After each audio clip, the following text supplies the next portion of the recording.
Boa tarde, gente. Meu nome é Gustavo, sou médico, atualmente cursando neurologia.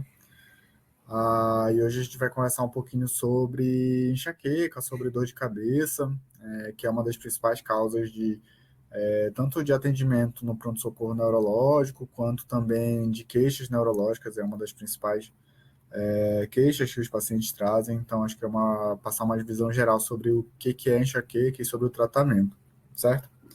A gente tem inicialmente que a enxaqueca é definida pela sociedade, existe uma sociedade internacional de cefaleia, de dor de cabeça, que ela define basicamente a dor de cabeça, a enxaqueca, que é ou migrânia também conhecida, por alguns critérios. Esses critérios estão sendo apresentados aqui, que é justamente a presença de pelo menos 5 ataques, né, de dor de cabeça, de cefaleia, que eles vão preencher alguns critérios. Então, eles vão ter uma duração de 4 a 72 horas.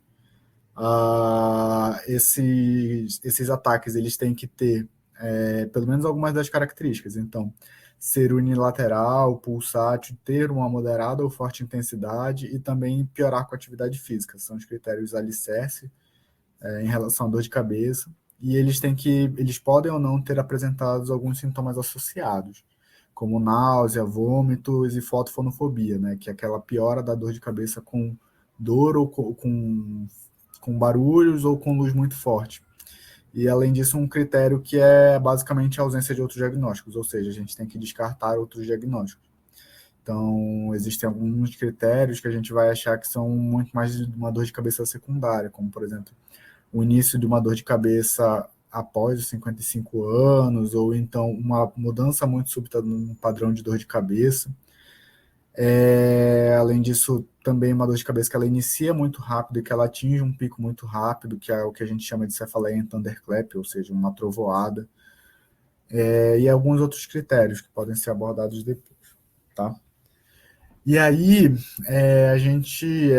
a dor de cabeça, a migrânia, ela tem algumas indicações da gente começar um tratamento profilático. Eu deixei primeiro essa parte do tratamento profilático ou preventivo no começo da aula, porque acaba sendo um dos pontos mais importantes de como abordar uma dor de cabeça. O tratamento agudo, muitas vezes, ele é assim, a gente aprende direitinho, muitas vezes na faculdade, geralmente é esperado, mas eu vou abordar também lá no final da aula, tá? Então, quando a gente vai pensar em iniciar um tratamento preventivo, para evitar que venha a acontecer dor de cabeça, quando a gente tem uma frequência alta, então 3 ou 4 episódios de crises de cefaleia ao mês, quando são crises prolongadas, com uma duração acima de 12 horas, e que isso por si só já vai causar um impacto na qualidade de vida dos pacientes.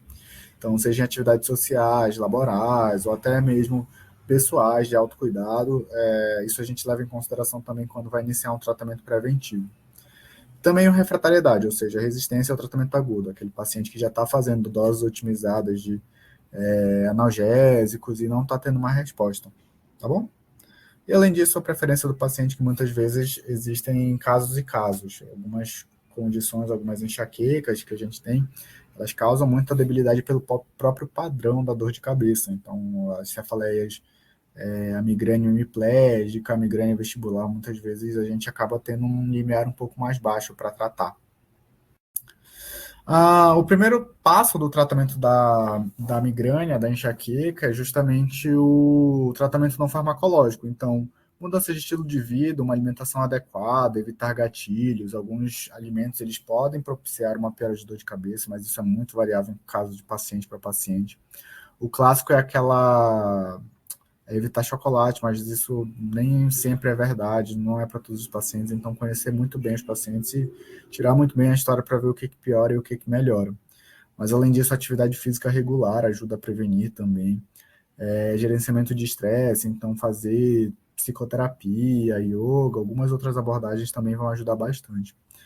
A atividade física, como eu já falei, isso inclui fisioterapia e algumas outras abordagens fisioterapêuticas, como, por exemplo, acupuntura, agulhamento, ajudam bastante existem muitos trabalhos que mostram que reduzem bastante a dor de cabeça dos pacientes. E o tratamento realmente farmacológico aqui, eu fiz uma tabela para exemplificar direitinho, com todas as possibilidades que a gente tem de tratamento. Eu vou abordar um pouco mais especificamente sobre cada um deles durante a aula, mas eu deixei basicamente as dosagens aqui. Então, a gente tem os antidepressivos, que os principais são a amitriptilina e a venlafaxina, os anticonvulsivantes, incluindo o valproato e gabapentina, que apesar de muitos pacientes eles vão ver essas medicações e vão ficar um pouco preocupados, mas é porque a fisiopatologia das doenças é bem semelhante. Muitas vezes a gente tem uma comorbidade bem alta, a gente tem uma frequência de pacientes que vão apresentar como comorbidade essas doenças muito alta. Antipertensivos, né? Então, os principais classes são os beta-bloqueadores e os inibidores da conversão da angiotensina e os bloqueadores da renina, bloqueadores da receptores da angiotensina propriamente.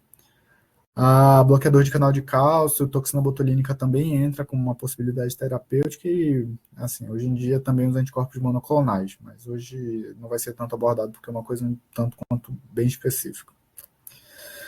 Falando um pouquinho sobre os antidepressivos, é muito importante a gente conversar sempre com os pacientes, porque quando a gente fala sobre antidepressivos, eles já ficam um pouco mais preocupados, mas lembrar que esses antidepressivos, eles são, no geral, antidepressivos fracos, então os tricíclicos, geralmente, para a gente ter uma ação antidepressiva, seriam doses muito acima do que são permitidas no corpo.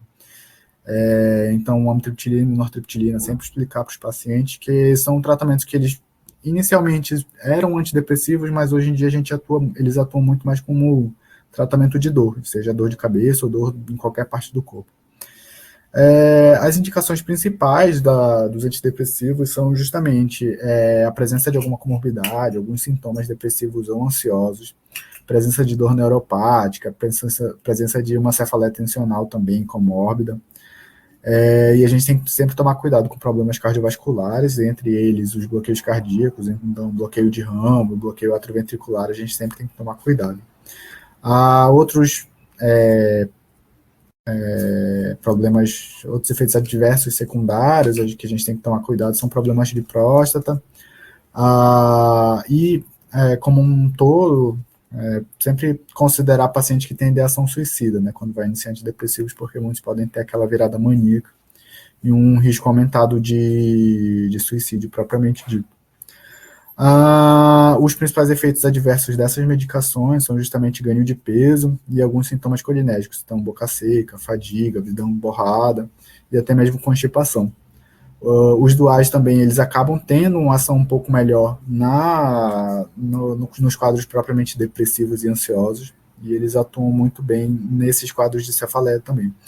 As restrições são bem semelhantes aos tricíclicos, então principalmente a parte de ideação suicida, de depressão grave, a gente tem que sempre tomar cuidado quando vai iniciar. Os anticonvulsivantes, a gente tem as três principais classes, que é o topiramato, a gabapentina e o valproato. Eles têm mecanismos de ação assim, múltiplos, eles evitam a propagação dos impulsos nervosos que estão relacionados com essa dor de cabeça. Eles podem ser indicados tanto para pacientes que têm uma frequência baixa, ou seja, migrânia episódica, e quanto pacientes que têm frequência alta de dor de cabeça, então a migrânia crônica. O topiramato ele age muito bem como como eu posso dizer, como um indutor de um orexígeno, então ele ajuda muito na parte de alimentação. Então, ele muitas vezes tem como efeito adverso uma redução dessa vontade de comer, e isso ajuda, por exemplo, naqueles pacientes que têm um sobrepeso, já têm uma obesidade, então ajuda bastante nesses casos, que isso também entra naquela parte de mudança de hábitos de vida. Então, topiramato muito bem indicado para pacientes que já têm um sobrepeso, tá bom? A principal contraindicação dos anticonvulsivantes como um todo, mas do topiramato, são pacientes que têm problema renal, e entre esses problemas renais, um antecedente importante de pedra nos rins. E além disso, mulheres em idade fértil, porque tanto o topiramato quanto o valproato, o ácido valproico, eles têm um alto potencial de teratogenicidade. Então, sempre evitar esses medicamentos em mulheres de idade jovem que não estejam usando algum método contraceptivo.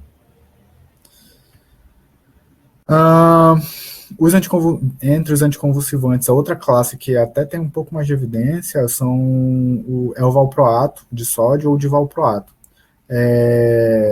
e ele vai ter, assim, a principal indicação é justamente o paciente que tem uma epilepsia comórbida ou também alguns sintomas depressivos, algumas alterações psiquiátricas. E a principal contraindicação é justamente são mulheres em idade fértil. Então, o valproato, ele tem até mais potencial de teratogenicidade do que o topiramato. A gabapentina acaba sendo um tratamento com menor evidência, mas que ainda é usado um pouco para tratamento de dor de cabeça, mas principalmente quando a gente tem uma dor,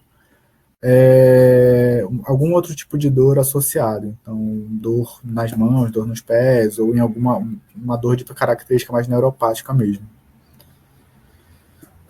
Entre os antihipertensivos, nós vamos ter as duas principais classes, que são os beta-bloqueadores, cujos principais representantes são o propanolol e o timolol, mas também atenolol, vários outros beta-bloqueadores também têm função na prevenção de enxaqueca.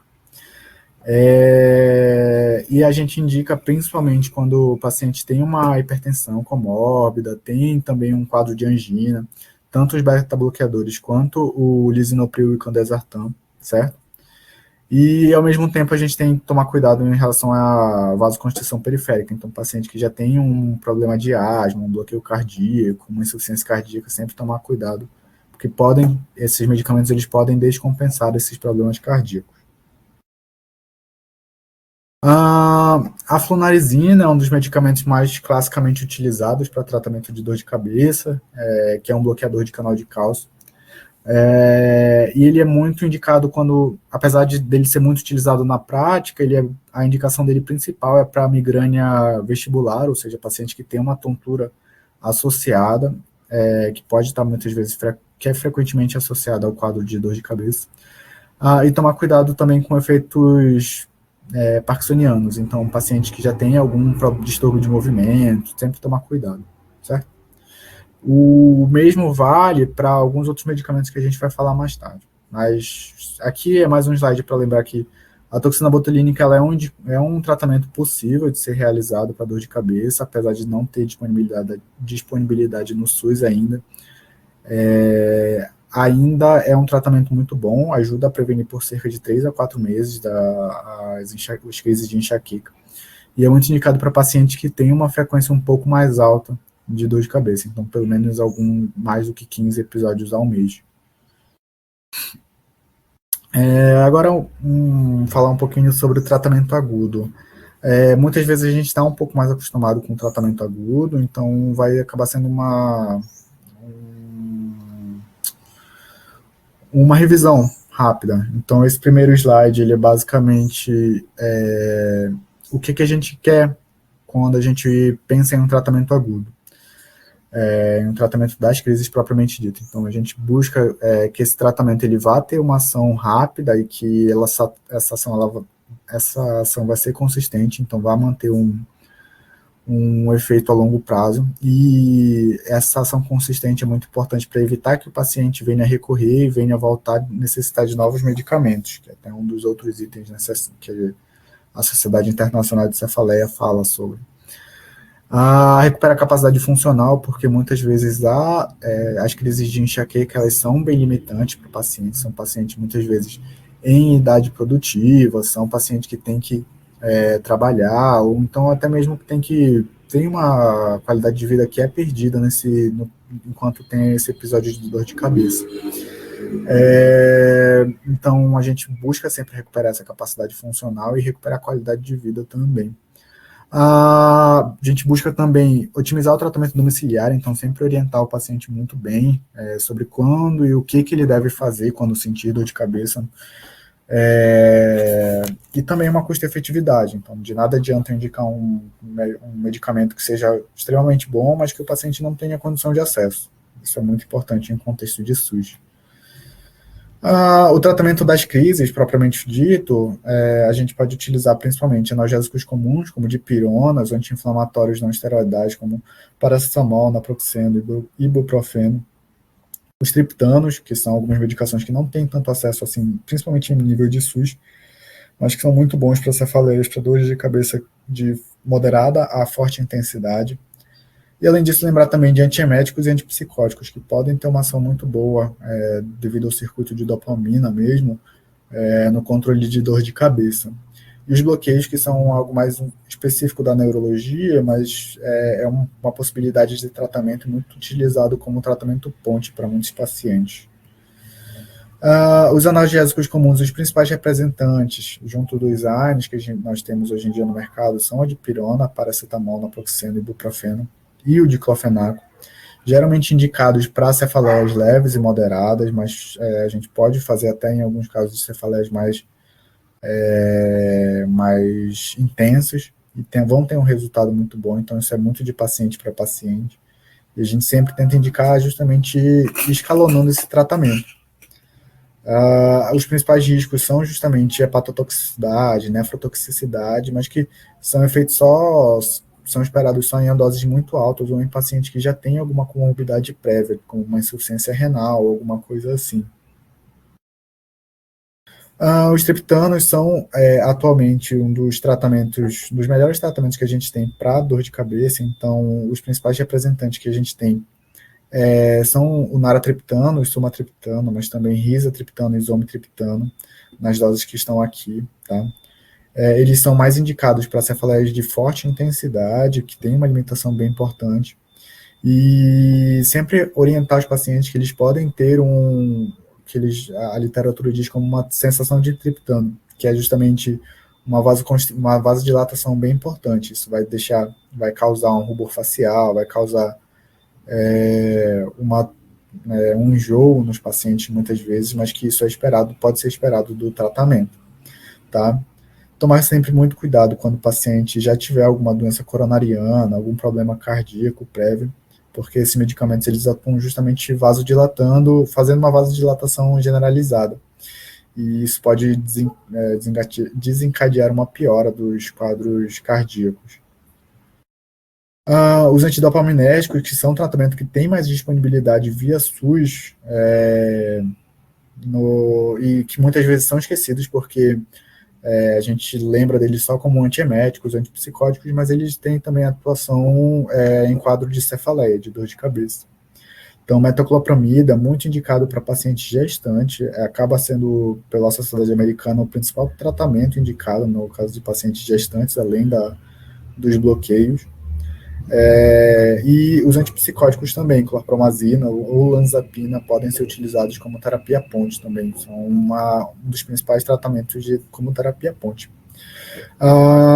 E a gente pode utilizar tanto em cefaleias leves e moderadas, quanto cefaleias moderadas a mais intensas, no caso dos antipsicóticos. Os principais sintomas que a gente vai ter são justamente relacionados à via da dopamina, então tremores, distúrbios de movimento podem ser esperados, apesar de muito raros. Os bloqueios são algo mais da especialidade de neurologia, mas existe uma possibilidade de ser realizada, é uma injeção de lidocaína, de um anestésico, que é feito em alguns pontos da cabeça, em algumas dosagens limítrofes, algumas dosagens bem pequenas, na verdade, e tem pouquíssimos efeitos adversos, os principais são justamente relacionados à aplicação, então uma dor local, uma anestesia, porque é justamente a injeção de um anestésico. E lembrar também que o tratamento não farmacológico ele é muitas vezes muito eficaz, e no caso de, por exemplo, pacientes gestantes, o principal, além dos medicamentos que eu já falei, é o principal tratamento indicado. Então, lembrar o paciente de descansar, alguns pacientes preferem, na maioria dos pacientes, um local arejado é bem importante, mas existem aqueles pacientes que vão preferir locais escuros, um pouco mais reservados. Alguns pacientes referem uma melhora quando dormem, né, durante essas crises de cefaleia. Além disso, o uso de gelo, banho gelado, podem ser estratégias utilizadas para controlar essa dor de cabeça. E além disso, técnicas de relaxamento, quiropraxia, massagem, outras terapias também tem indicação nesses casos de tratamento agudo de cefaleia. Concluindo a aula, só um slide para lembrar que a enxaqueca, a migrânia, ela é uma condição tratável, tá? Que tem uma ampla opção de tratamentos disponíveis, tanto a nível de SUS quanto a nível de farmácia, mas a próprio nível de SUS a gente tem um tratamento bem eficaz, então analgésicos simples, antieméticos, antipsicóticos, são muito amplamente disponíveis a nível de SUS, e os profiláticos, os anticonvulsivantes, antihipertensivos, são bem disponíveis. Então são opções que a gente não pode deixar de oferecer para os pacientes que têm dor de cabeça, tá? A nível de SUS, e também as outras opções que a gente conversou. Ah, a gente tem que sempre lembrar que durante as crises o paciente ele vai ter uma perda importante de funcionalidade, de qualidade de vida. Então a gente vai buscar oferecer sempre o tratamento agudo junto do tratamento crônico, né? Mas lembrar sempre de oferecer o tratamento agudo com analgésicos simples ou anti-inflamatórios. E quando isso não for suficiente, oferecer também a opção da profilaxia, da dor de cabeça. E lembrar sempre de oferecer um plano único para o paciente. Então, oferecer ambas as opções sempre que for necessário. Certo? Esse foi o fim da minha aula. Vocês têm alguma dúvida? Gostariam de falar alguma coisa? Está aberto para perguntas.